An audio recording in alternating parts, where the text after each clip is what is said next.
थोडक्यात मी माझा परिचय देतो. मी MSc मध्ये होतो महाराष्ट्र राज्यातून. माझी तारेवरची कसरत आहे, माझी तारेवरची कसरत आहे. पाना आणि पेनची पेचकशी माझं बंधन आहे. आणि आज इथे बसलेल्या कवीशी माझी इतकी दोस्ती आहे की खूप दोस्ती आहे. सुरुवातीला इथे आलो मी, हा माप बिलकुल कमी होता. या लोकांच्या रमणी आणि रमवण्याने आज हा भरगच्च झालेला आहे.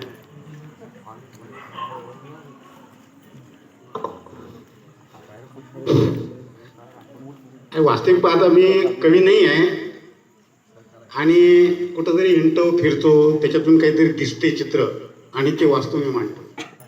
मला कविता जमत नाही, पण ते उतरतात. आणि असा योग आला, सरांची माझी भेट झाली आणि त्यांना ही कविता म्हणून दाखवली होती मी. यांचा काव्यसंग्रह सुद्धा प्रकाशित आहे. आणि त्यांनी मला फोन केला, ताळेभाऊ येता का तुम्ही? म्हटलं आवर्जून येणार आहे. आता तुम्ही जे बसलेले लोक आहात इथे शेतकरी आहे, शेतमजूर आहे आणि त्यातलीच माझी कविता आहे. असाच मी आमचा ब्रेकडाऊन होता लाईनवरचा, आणि ब्रेकडाऊन असताना आम्हाला लाईनवर फिरावं लागते. आणि मग लाईनवर फिरत असताना एक हरभऱ्याचं शेत होतं आणि त्या हरभऱ्या शेतात तुम्हाला सर्वांनाच माहिती आहे की ते पाखरं खायला येतात. आणि मग तिथं त्यानं राखणदार ठेवला होता. तो गोपनीचा गोटाने ते पाखरं भिरकावत होता. ते पाखरं भिरकावत असताना काय झालं की त्या पक्षामध्ये, आता तुम्हाला माहिती ते पक्षी कोण होते म्हणून, पण त्या पक्षामध्ये एका पक्षाला तो गोटा लागला आणि ते पाखरू तरफडून पडलं. माझ्या मनात आलं की त्यालाही भावना असतात, म्हणून ती कविता मी सादर करतो. त्या कवितेचं नाव आहे मैना. ती मैना काय म्हणते?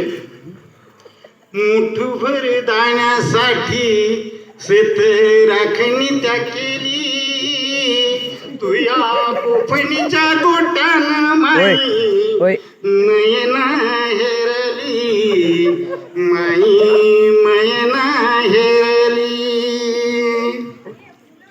तुझ्या कोफणीचा गोटा राजा तिच्या काय झालं भिडला, तडफडाट पाहून तिचा थवा पाखराचा उडला, थवा पाखराचा उडला. सारीच सोडून माया मयनाले पडून या गेली, तुया गोफणीच्या गोट्यानं माई मयना हेरली, माई मयना हेरली.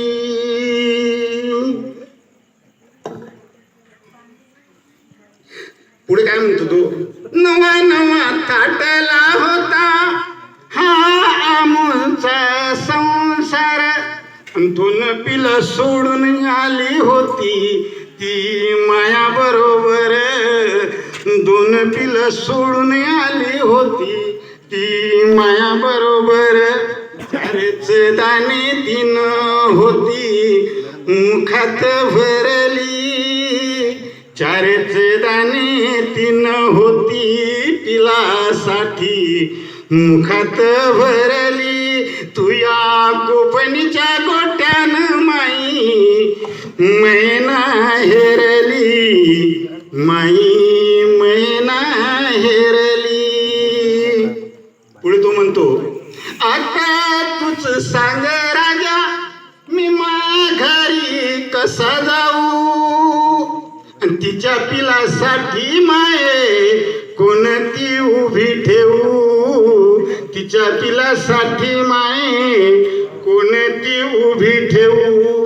विचारतील पिल बिचारी माये आमुची नाही आली, तुया गोफणीच्या गोट्यान माई मैना हेरली, माई मैना हेरली. नको नको राजा या पुढे गोटा गोफणीत ठेवू, पिलाच्या मायेचा जीव उगा नको रे तू घेऊ, पिलाच्या मायेचा जीव उगा नको रे तू घेऊ.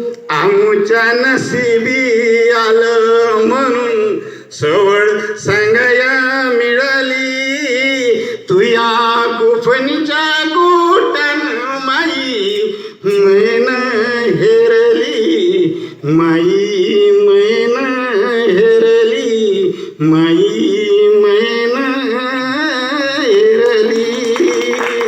धन्यवाद.